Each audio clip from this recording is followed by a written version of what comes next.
Powered by the Montana Television Network. This is the Noon News from Montana's news leader. Good afternoon, and thanks so much for joining us on this Thursday. I'm Aja Goare. Today is the deadline for Congress to either agree on a new budget plan or face another government shutdown. While the Senate seems set on a plan to move forward, two separate groups in the House are saying not so fast. CBS's Helena explains. The Senate is expected to vote on and pass a budget compromise today, hammered out by leadership from both sides of the aisle. No one would suggest it is perfect. It has required concessions, sometimes painful, by both sides. The crux of the deal raises federal budget caps for 2 years, almost equally on defense and domestic spending. Two groups in the House, though, may prove to be a roadblock. Some Democrats say without a commitment from Speaker Paul Ryan to put the DACA immigration issue to a vote, they won't support the bill. What are you afraid of? Give us a vote. Let the House work its will. And conservative Republicans worry the increased spending is fiscally irresponsible. Those who vote for this bill are betraying our country's future.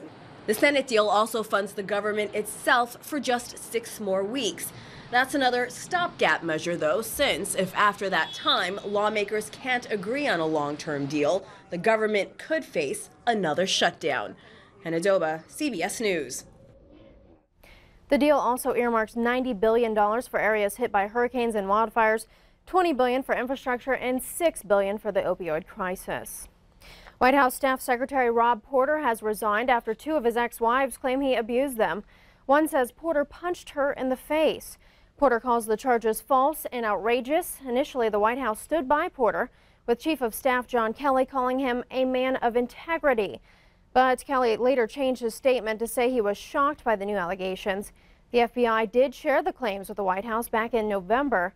As Staff Secretary, Porter was responsible for handling the papers the president signs, including classified materials.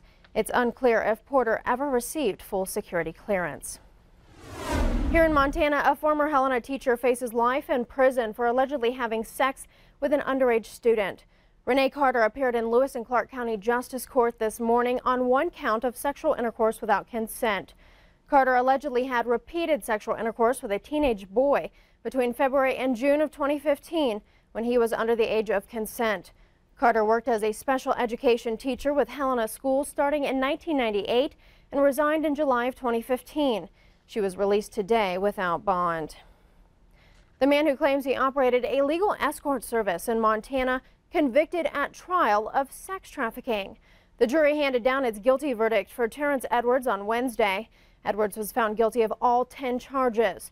Prosecutors revealed Edwards forced his first victim into having sex for money in March of 2016. At the same time, he was released from prison on prostitution charges. Edwards will be sentenced at a later date. The father of 3 missing boys in Michigan says the bones found in a Missoula shed last fall are not those of his children. A cleaning crew discovered the box containing skeletal remains in September. Investigators believe the partial human jawbone and bone fragments came from 3 children. The discovery got the attention of police in Michigan, who are looking for 3 brothers who vanished in 2010. Their father claims he gave them away to protect them from their mother, but they haven't been seen since. The boy's father is currently serving time in prison related to his kid's disappearance. DNA testing is still underway. Helena City Commissioners are moving forward with a proposal to allow open containers of alcohol in parts of downtown. After last night's meeting, the commission asked the city manager to draft language for a possible ordinance. Many local business owners spoke in favor of this proposal, saying it would allow patrons to socialize more easily and move from place to place. But those who live in the area are concerned about intoxicated people, littering, and noise. Commissioners say it's still very early and more public feedback is needed on the issue. Safety officials in the Bozeman area are asking the Montana Department of Transportation to consider lowering the speed limit on a portion of Interstate 90. The Bozeman fire chief is one of 6 local safety officials submitting the request. The speed limit on I-90 within the Bozeman and Belgrade city limits is currently 75 miles per hour.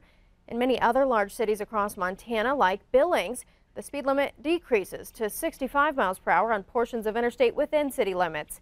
MDT says a recent study found the Bozeman area of I-90 did not need a decreased speed limit. Had some emergency vehicles hit this year in the last couple of months. The Sheriff's Department specifically had some vehicles hit. And with the growth that we've seen, increased traffic, we feel that it's time, we would like a fresh look at it.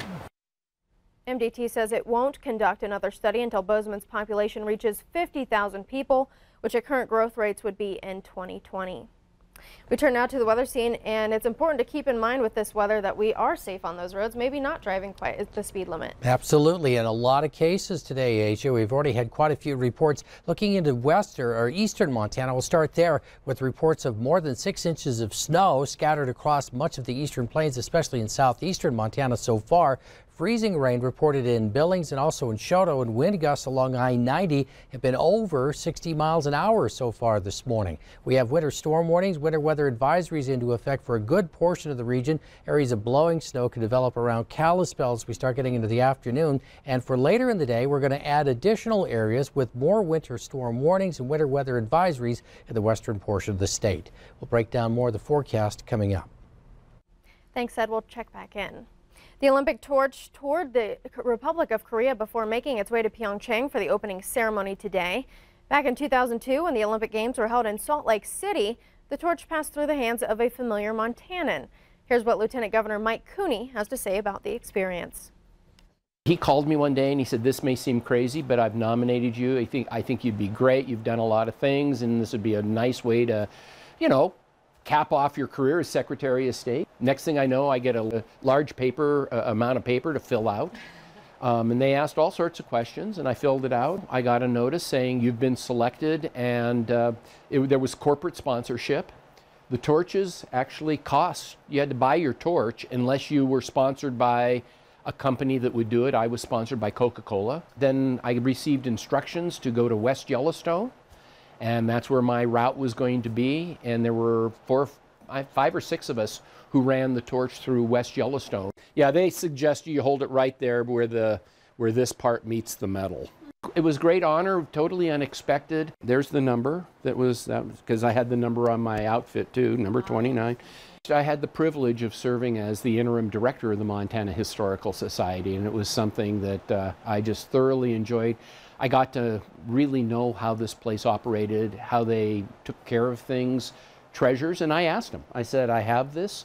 Is this something you would be interested in?" I didn't know if they would, and they said, "Yeah, we think it would be a neat item to have." This is the first time I've seen it since I handed it over, and this is a great home for it, and I'm delighted that they're happy to have it. I remember very distinctly driving down to West Yellowstone. We had some friends with us.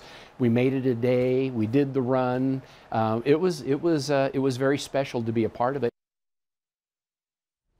Very cool, I'm sure. And Cooney did donate his relay tracksuit and torch to the Montana Historical Society. Still ahead on the noon news, North Korea revs up for the opening of the Olympic Games with a military march. Details next. But first, Ed has our weather forecast. Stay tuned.